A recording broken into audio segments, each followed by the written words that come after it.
Hello, welcome back to খেলো Bangla channel. আজকের ভিডিওতে সবথেকে বড় খবর থাকছে আনোয়ার আলী তিনি কোন ক্লাবে ফাইনালি খেলছেন, ইস্ট বেঙ্গল নাকি মোহনবাগানে। সে খবর তো থাকছে খেলার আরও আপডেট খবর। তার আগে প্রতিদিনের মতো বলবো, খেলার আপডেট ভিডিও পাওয়ার জন্য আমাদের চ্যানেলটিকে সাবস্ক্রাইব করতে একদম ভুলো না। তো চলো শুরু করছি আজকের প্রথম খবরটি যেটা বলবো, ট্রান্সফার রিলেটেড খবর, যেখানে মুম্বাই সিটি এফসি একজন গ্রিক স্ট্রাইকারকে সাইন করে নিয়েছে।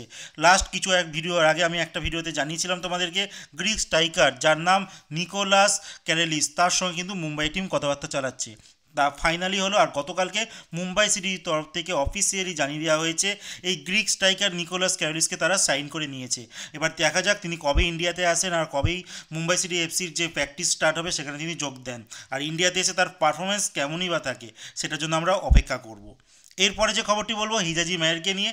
ইস্ট বেঙ্গলের প্রি সিজন ক্যাম্প কিন্তু শুরু হয়ে গেছে ইতিমধ্যে কলকাতায়। কোচ এসে গেছে, স্প্যানিশ খেলোয়াড় দুইজন তারাও কিন্তু এসে গেছে, কিন্তু হিজাজি মায়ের কিন্তু এতদিন আসছিলেন না। বাট ফাইনালি আজকে কিন্তু রাত্রের বেলায় এসে যাচ্ছে এই হিজাজি মাহের, আর টিমের সঙ্গে কিন্তু প্র্যাকটিসও তিনি যোগদান করবেন। তো বলে রাখি যে ভিসা সমস্যার জন্য কিছু প্রবলেম হচ্ছিল, যার জন্য এই জর্ডেনের যেই খেলোয়াড় কিন্তু আসতে একটু সমস্যা হচ্ছিল।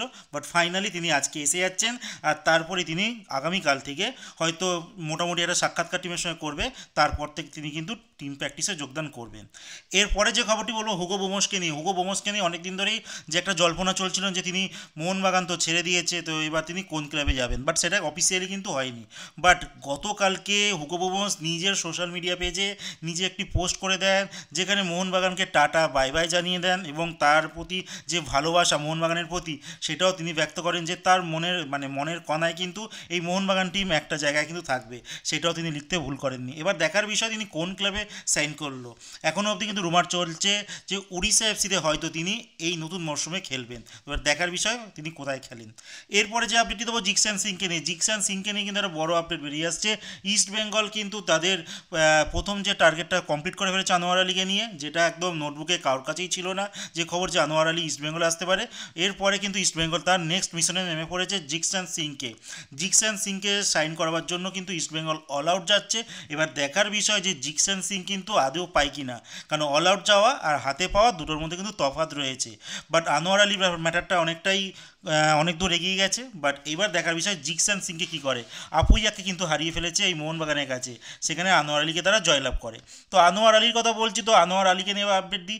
গতকালকেই তোমরা হয়তো অনেক জায়গা থেকেই জেনে ফেলেছো যে আনোয়ার আলী ইস্ট বেঙ্গলের কিন্তু চুক্তিবদ্ধ হয়ে গেছে, বাট ইস্ট বেঙ্গল তরফ থেকে সেটা এখনও অফিসিয়ালি কিন্তু জানায়নি। হতে পারে কিছু লিগাল কিছু প্রবলেম আছে, যার জন্য ইস্ট বেঙ্গল তরফ থেকে এখনও জানানো হয়নি। আর কি প্রবলেম সেটাও জানো, যে 4 বছরের যে একটা লোন চুক্তি চলছিল, সেইটা নতুন ফিফার রুলস অনুযায়ী কিন্তু বলা হচ্ছে যে ইস্ট বেঙ্গলে তিনি আসছেন। তো অনেক কিছুই তো ব্যাখ্যা বা দুদিকে দেখেই দেখানো হচ্ছে।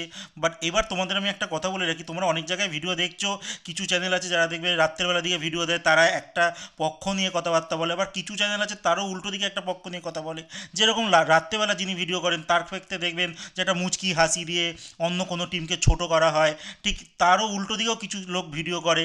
কিন্তু তোমাদের একটা কথা বলে রাখি, যে আমরা সবাই কিন্তু ইউটিউব ভিডিও করি, তো সেক্ষেত্রে কিন্তু আমরা কিন্তু নিয়মের ক্লজ অতটা সঠিকভাবে কিন্তু জানে না। তো সেক্ষেত্রে বলে দিই, তোমরা কিন্তু ওয়েট করো, কিছুদিন পর ম্যাটারটা ক্লিয়ার হয়ে যাবে যে আনোয়ার আলী তিনি কোথায় খেলবেন, ইস্ট বেঙ্গলে নাকি মোহনবাগানে। বাট যা মনে হচ্ছে তার ইস্ট বেঙ্গলে খেলার চান্সটাই বেশি, বাট এটা কিন্তু অফিসিয়ালি নয়। দেখা যাক জল কত দূর এগোয়। বাট এখনও অবধি কিন্তু এইটা নিয়ে অনেক দূর অবধি জলটা গড়াবে, তারপরেই ফাইনাল রেজাল্ট আসবে।